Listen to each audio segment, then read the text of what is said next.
Hello, this is Bob Gray Sr.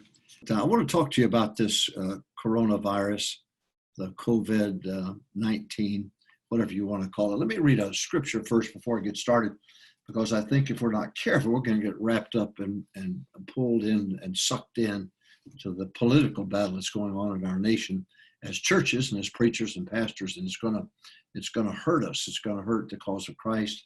And so Hebrews 10:25 says, not forsaking, as you know the verse, but not forsaking the assembling. Now that's the assembling is different than assembly. This is assembling of ourselves together as the manner of some is, but exhorting one another so much the more as you see the day approaching. I think you'd agree with me. Jesus is coming back soon. I think everything is in its place, proper place, and Jesus is coming. It won't be long. That's why we've got to stay faithful. Only one time did I ever shut down a church service, a church that I pastored, and that was because of an ice storm. And I was in Chicago preaching for Dr. Hiles, and we got snowed out there. It was a mess, and then ice came through in the south here in Texas, and that's worse than, I'd rather have snow any day than that. But I was in my motel room. I couldn't even make it to preach that night up in Hammond. And the mayor of our city called and said, Dr. Gray, I need to talk to you. And I said, well, it's quite an honor. Him and I were good friends.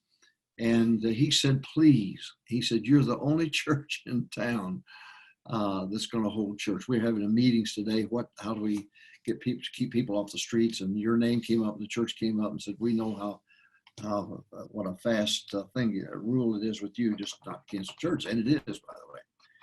But he said, this is dangerous. We got 2 and 3 inches of ice down here, poles are down, traffic and so on. So would you do something about it? So I did. I called the local radio stations, made an announcement for members of Longview Baptist Temple not to come because there would be no service. That's the only time in my 33 years of pastoring and 49 years of ministry that I ever did that.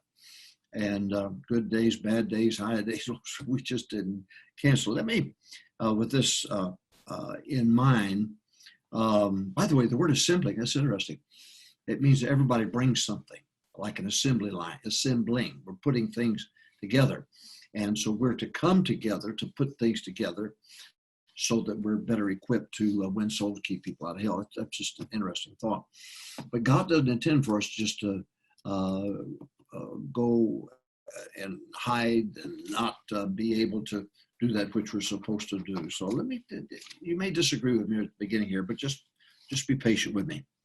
I'm going to compare, because these things are cycles. These things come and go. This COVID-19 is going to come and go, and there'll be another one that'll come along. We can't get rid of the common cold. We'll do something with this. In 2009, we had the H1N1, and that was the swine flu. And in that, we had, listen carefully, we had 60.8 million people infected. We had 300,000 that were hospitalized. I'm talking about Americans. We had 18,000 deaths in 10 months. We had 575,000 deaths worldwide. Yet at that time, our president did not pass a no travel ban, and we didn't shut Major League Baseball down. We didn't shut the NCAA March Madness down. We didn't shut the Masters down. We didn't shut NFL preseason or baseball, Major League Baseball. None of that was shut down. They didn't even thought about doing that. Yet the numbers, if you look back at it, are really staggering. Now, compare that to what we're facing right now. We've got 1,200 cases of people being infected. Now, listen carefully now. We've had 40 deaths. 77% of those are one state, the state of Washington. Now, and 50 and over is the only age group that's been affected by this virus. No one under the age of 50 has died from this. Those at risk are the elderly. Hello, are the elderly, 50 years or older. But those are the ones with underlying health conditions, those with heart problems or lung problems, and the older you get, your immune system does not work and function like it used to function. So you become weaker, immune system becomes weaker as you go along. So here's the conundrum. Well, that was a big word, wasn't it? People shutting their buses down, shutting Sunday school down. Yet in 2009, we didn't do that. And we don't have a minuscule of the things happening to us now health-wise that happened back in 2009. And I'm afraid here we're going to panic, and we should not panic. Let me give you just some practical things here. I would not cancel church. I wouldn't cancel it. If the Major League Baseball season is going to go, they're going to shut it down for months, you're going to shut down your church for months. It's just a logical question. If the NFL preseason or the XFL or whatever, the Masters, they're canceling the Masters. March Madness. I think I'm more mad about that than anything else. Michigan State, I was pulling for them. But don't cancel church. You say, well, why? First of all, the Bible says, don't forsake the assembling yourselves together, even more as you see the day approaching. But number two, you do it. If you follow their pattern, their lead, which you have done, then you're going to have to shut church down for 2 months. Well, we could do it over live streaming. See how long that lasts. You get them used to being at home and used to not getting up, going to church. My daddy had a bunch of horses when I was a kid. And one day he said, I want to show you something.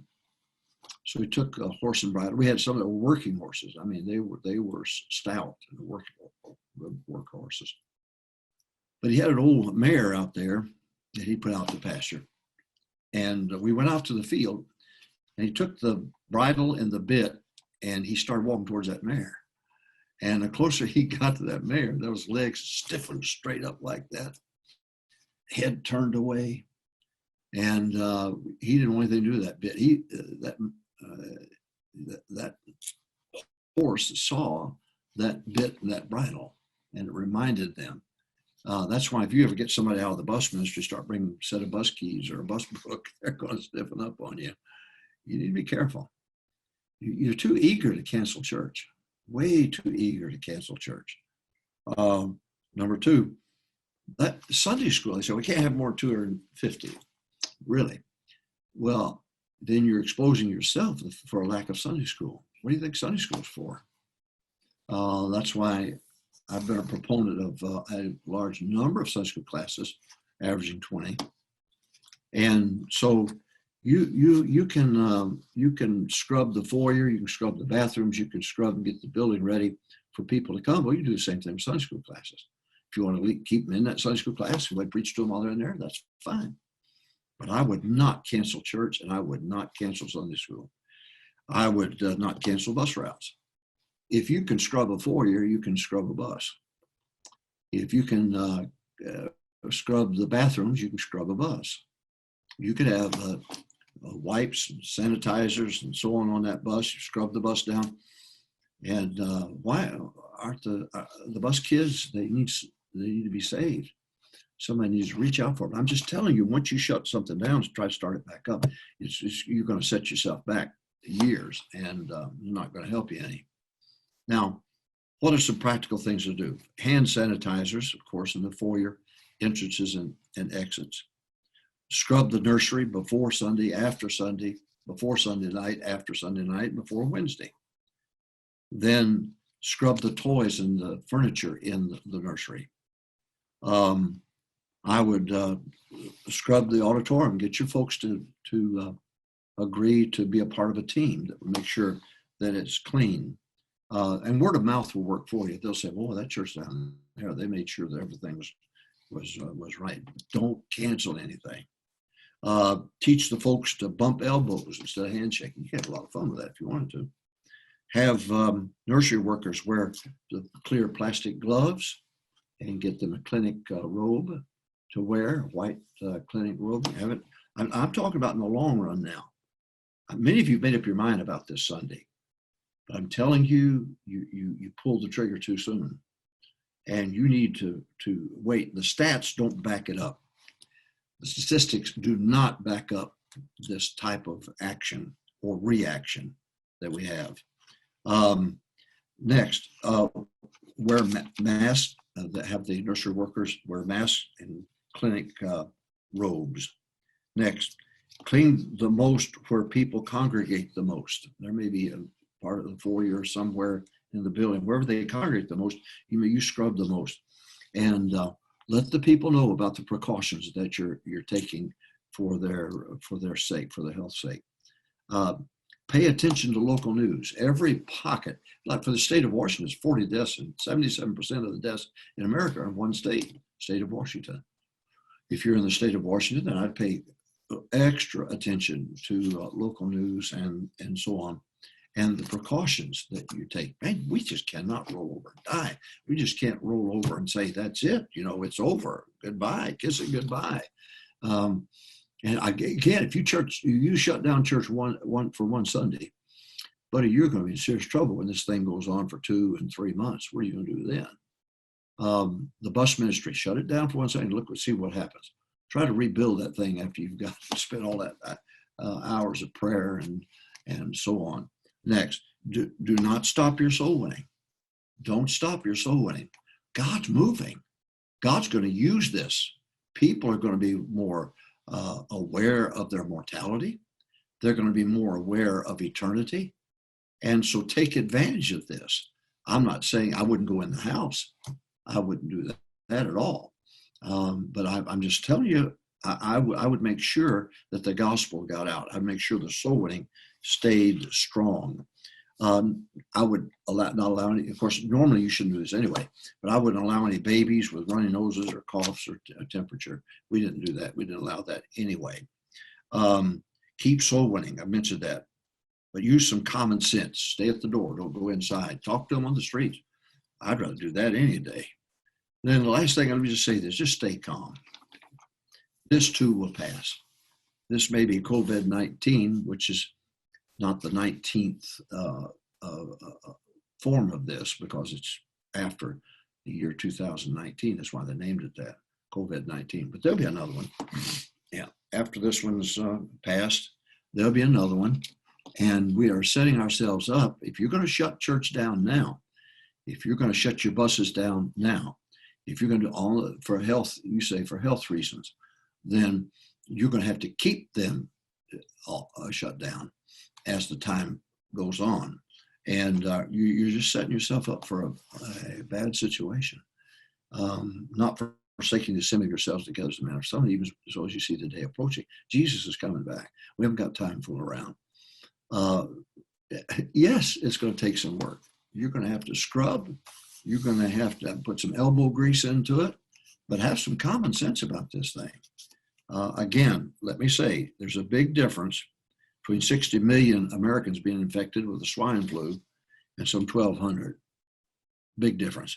Big difference between 300,000 hospitalized, and here we've got, we don't even have 800 hospitalized so far. 40 deaths? Yes, ages 50 and over. No one under that. No one under it. Now, I know these stats are fluid, and I know that they'll change, but boy, is there a big contrast between what happened in 2009 and what's happening now in 2020. There's a vast chasm of question marks here, and I'm afraid that we've been caught up into the political war that's going on between the conservatives and the liberals. We've been caught up in the middle of it, and it's going to affect souls. People will die and go to hell over this thing. And so I suggest to you that stay calm. I'd suggest to you keep doing what you've always done and be extra clean. Yes, absolutely. Scrub, absolutely. The baptistry, we baptized 4,464 people last year at Longview Baptist Temple. We cleaned that baptistry every Sunday morning. It was emptied and scrubbed before Sunday night. And after Sunday night, it was scrubbed, cleaned and scrubbed. That was back when they had the HIV. Remember that?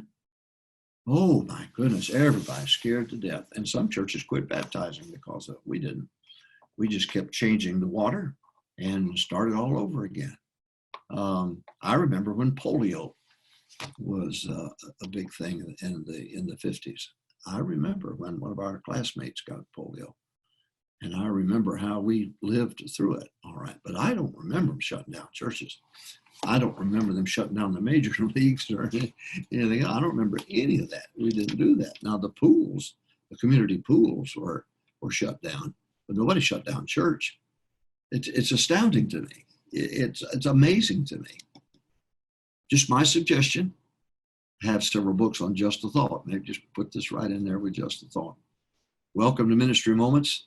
I hope this is maybe give you a thought, some thoughts to think about. It's all about souls, getting people saved. So God bless you. Thank you for being a part of this Ministry Moments.